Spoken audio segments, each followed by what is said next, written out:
क्या आपने कभी एक शॉप देखी है जहाँ सिर्फ एक ही पर्सन सारे काम करता है, मैनेज भी वही करता है?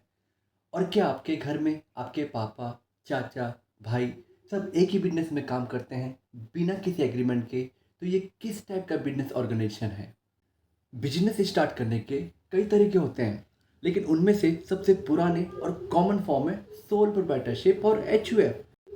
इस वीडियो में हम दोनों फॉर्म को फुल क्लैरिटी के साथ समझेंगे। चलिए शुरुआत करते हैं। आपने किराने की शॉप देखी होगी या आपके कॉलोनी में एक सैलून होगा।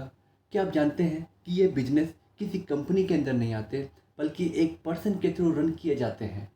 Yes, that's called is sole proprietorship, the simple and oldest form of business. Meaning of sole proprietorship. Sole proprietorship का मीनिंग जिसमें बिजनेस को एक सिंगल पर्सन ही मैनेज करता है, कैपिटल भी प्रोवाइड करता है, डिसीजन भी खुद लेता है और प्रॉफिट लॉस को अकेले बियर करता है। It is the most common and easiest form of business.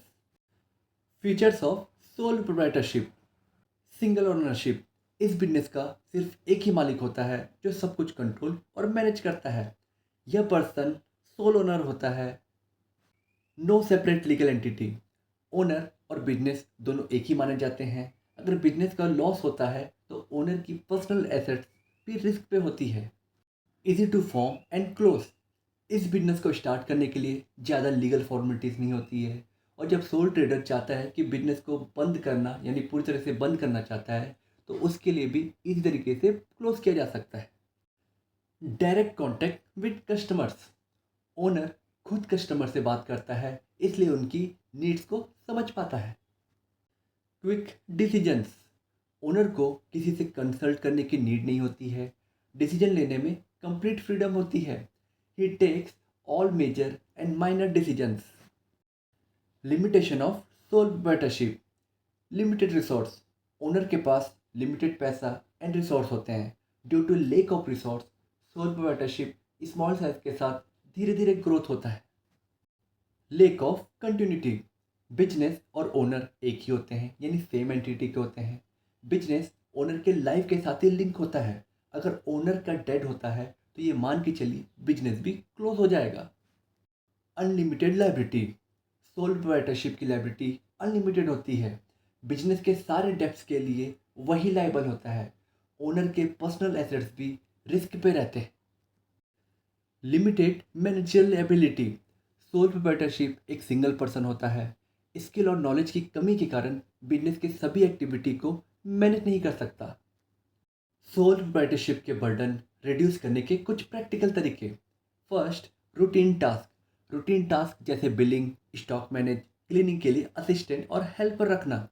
Example, एक किराना स्टोर ओनर एक लड़का रख लेता है तो कस्टमर को सामान देने में हेल्प करता है। टेक्नोलॉजी का यूज़। मैनुअल काम अब ऑटोमेट करो, जैसे बिलिंग के लिए पीओएस सिस्टम, स्टॉक के लिए inventory app. Outsourcing certain task. Tax filing, graphic designing, delivery, cleaning और अकाउंट जैसे काम किसी और से कराना। Time management. To do list बनाएं, प्रायोरिटी सेट करें और वर्क का शेड्यूल बनाएं।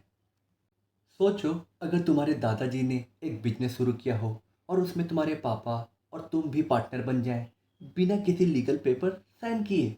और सबसे बड़ा डिसीजन मेकर हो आपके दादाजी, जिसे कर्ता कहते हैं। ऐसा पॉसिबल है सिर्फ एक फॉर्म ऑफ बिजनेस, जिसका नाम है एचयूएफ, यानी कि हिंदू अनडिवाइडेड फैमिली। एचयूएफ एक ऐसा बिजनेस होता है जिसमें एक हिंदू फैमिली जॉइंटली ओन करती है और जहां बिजनेस का कंट्रोल कर्ता के पास होता है।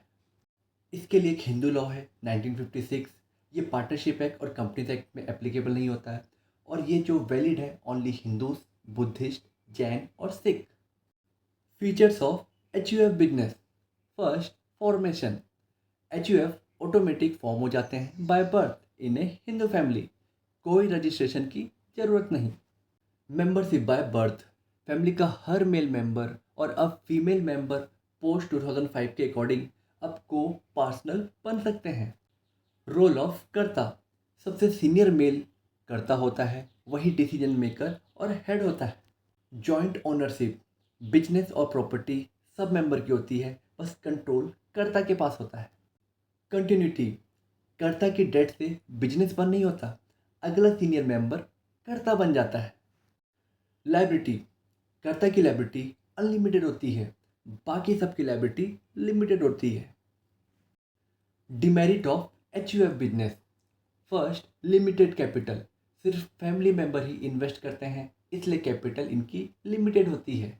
सेकेंड, लैक ऑफ मोटिवेशन, सभी को फिक्स शेयर मिलता है, इसलिए अधिक काम करने पर कोई एक्स्ट्रा रिवॉर्ड नहीं मिलता। लिमिटेड मैनेजरल स्किल, करता एक पर्सन होता है, सब डिसीजन उसी को लेने पड़ते हैं, इसमें एक्सपर्टीज की कमी हो सकती है।